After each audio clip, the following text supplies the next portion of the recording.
Hi makers, and welcome back to the channel. First of all, a big apology because I have not been able to upload any tutorials for the week, but that doesn't mean I haven't been crocheting. I have, not as much because of the Easter holidays. However, I just realized I did not share this crop sweater that I recently made, so be sure to check it out. The good thing is we do have a free reading pattern, so if you're able to follow that, be sure to find the link down there in the description box below. As for the visual learners, the video tutorial I promise you will be up and running before you know it. I am also currently working on another cardigan, which is going to be a present for my sister.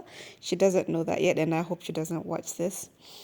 But otherwise, until then, happy crocheting, keep crocheting, and if you haven't already, be sure to subscribe. Make sure you share this video to people that you know and believe would definitely love to join the experience. Until next time, guys, happy crocheting.